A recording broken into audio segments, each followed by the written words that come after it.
हम सरकार के विरोधी नहीं है। हाँ। हम सरकार से अपने हक मांगने के लिए आए हैं। अच्छा। बच्चा रोता तो माँ दूध देती है, हम रोने के लिए आए हैं। हाँ।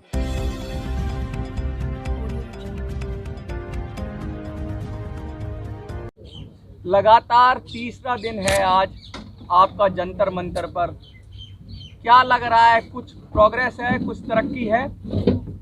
हाँ जी, आज हमारा जो तीसरा दिन है धरना प्रदर्शन का, और फर्स्ट हमने जो 20 फरवरी को किया वो तो एक पूरे देश के जितनी भी जेसीओ जवान संस्थाओं को हमने कॉल दिया था। उसके बाद जो निर्णय लिया कि कंटिन्यू रखना जब तक सरकार हमारी मान नहीं लेती है। एक संकेतक का हमारा धरना प्रदर्शन है। अगर कंटिन्यू रखेंगे, अगर सरकार नहीं बातें मानती तो हम इसका कोई जैसे 20 की तरह इससे भी बड़ा कोई प्रोग्राम वो लिख सकते हैं। वो जो कमेटी के साथ बिल्कुल हम उनकी सलाह लेके जो साझा फ्रंट बनाया है, अगला कोर्स ऑफ एक्शन लिखेंगे। लेकिन अभी फ़िलहाल जो हमारा ऐसे ही कंटिन्यू चलता रहेगा। हमारे को पूरे देश से समर्थन मिल रहा है, फ़ोन आ रहे हैं।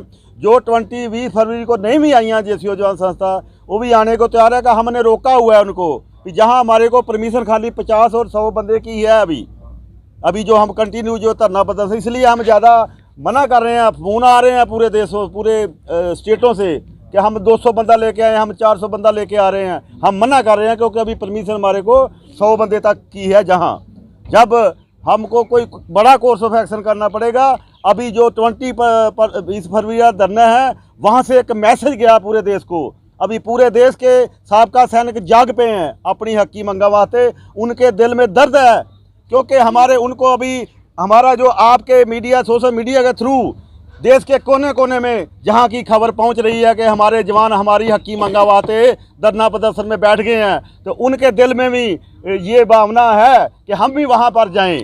हमें कुछ विश्वस्त सूत्रों से पता चला है कि सरकार में खलबली मची हुई है। हम ऐसा इसलिए कह रहे हैं कि G20 समिट 3-4 महीने में होने वाला देश के अंदर पूरी दुनिया के 20 देशों के जो प्रोमिनेंट लोग हैं वो भारत में जुटेंगे।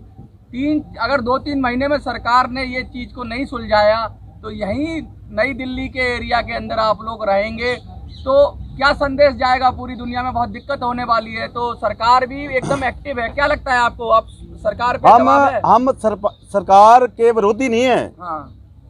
हम सरकार से अपने हक मांगने के लिए आए हैं। अच्छा। बच्चा रोता तो माँ दूध देती है, हम रोने के लिए आए हैं। हाँ। अपने दर्द, अपनी विडो बहनों के, अपने शहीद परिवारों के दर्द, जिनको प्री ORP से वांझा रखा गया, जो हमारे सैनिक जिन्होंने 3 लड़ाई लड़ी हैं सन 62, 65, 71, और उनको 5-7 साल की सर्विस में और रिजर्व पेंशन भेज दिया गया। उनको ना तो ORP 1 मिला और ना अभी ORP। जिन्होंने 3 लड़ाइयाँ देश के लिए लड़ी, उनको ORP से वांझा रखा गया। जो हमारे जवान 70%, मोदी जी ने बोला था 15 में तो मेरे जवान जो प्री मेचर आ जाते हैं 70%, उनको भी ORP में दायरे में रखा जाएगा। लेकिन जब जुलाई 14 से पहले उनको रखा गया, अभी ORP सेकंड डिवीजन में उनको आउट कर दिया गया। जबकि 70% जवान प्री मेचर आ जाते हैं। प्री मेचर जवान नहीं आते हैं, वो अपनी टर्म एंड कंडीशन 17 साल जो जिस कंडीशन में भर्ती होते हैं वो सर्विस पूरा करके आते हैं, तो उनको 70% को प्री मेचर आउट कर दिया। जो हमारे JCO रैंक हैं उनको प्री मेचर से आउट, उनकी माइनस पेंशन। अभी बाकी ORP किसके लिए लगेगी? खाली अधिकारियों के लिए, जबकि अधिकारियों को तो ये अथराइज नहीं है कि 70-60 साल नौकरी करते हैं, 58 साल नौकरी करते हैं। सर, भय बिन प्रीत न होए, तो सरकार को क्या भय है आप लोगों से जो आपकी बात मानेगी? सरकार को ये चीज समझ लेना चाहिए कि हमारी 20 फरवरी वाली रैली से समझ लेना चाहिए।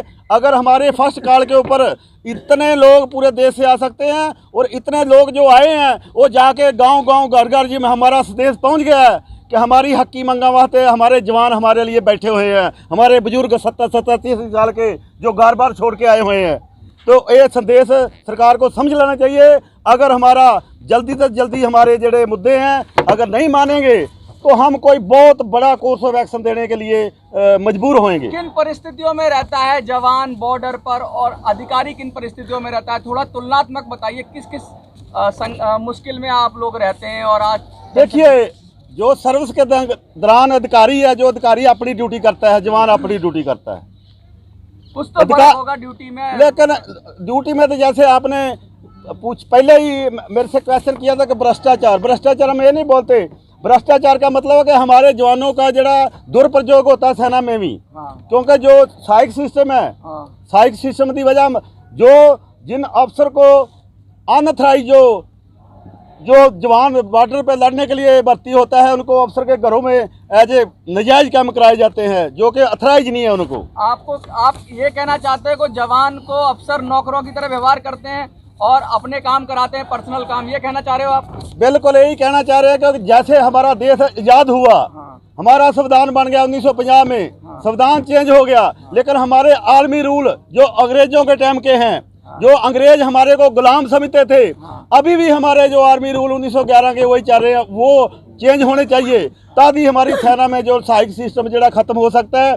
अगर मैं आपको बताना चाहता हूँ कि सहायक सिस्टम की वजह से जितने जवान हमारे बॉर्डर से शहीद हो रहे हैं, उससे ज़्यादा खुदकुशियाँ कर रहे हैं। लगातार ये खबरें आती रहती हैं कि जवान ने आत्महत्या की या परिस्थितियों बस, बहुत सारी खबरें आती हैं, अखबारों में छपती हैं, लेकिन हम लोग उसको पढ़ते हैं और पढ़कर उसको निगलेक्ट कर देते हैं। क्या यही वजह है जिस वजह से लोग? यही वजह है, क्योंकि जो मान लो जहाँ पर कहीं संतरी पोस्ट पे 10 जवानों ने ड्यूटी देना है, हाँ। वहाँ पर 10 में से 4 जवान तो अफसरों के घरों में है, तो वहाँ 6 उनको ज़्यादा जरा टास्क करना पड़ता है, दिन रात ड्यूटी देना पड़ता है, उनको रेस्ट नहीं मिलती और मेंटली जरा अपसेट हो जाते हैं। तो इसी यही कारण है खुदकुशियाँ करने का, क्योंकि अगर वो अफसरों के घरों में जाने से मना कर देते हैं तो उनको टार्चर परेशान किया जाता है, वो दुखी होकर जरा खुदकुशी करता है। ऐसे केस बहुत आए हैं। तीसरा दिन हो गया है धरने का, आपसे कोई पदाधिकारी जो हैं वो लोग मिलने आए, जैसे कि जो सत्ता में है? नहीं, अभी तक कोई भी प्रशासन की तरफ से हमारे को मैसेज या नहीं सद्दा पत्र आया कि हमारे से कोई बातचीत करने का। अब क्या संदेश देना चाहते हैं आप इस प्रेस कॉन्फ्रेंस के माध्यम से? हम यही संदेश देना चाहते हैं कि सरकार को हम हाथ जोड़ के अपील करते हैं कि हमारी बातें जल्दी से जल्दी मान ले, नहीं तो बाद में हमारे को नहीं दोष देना।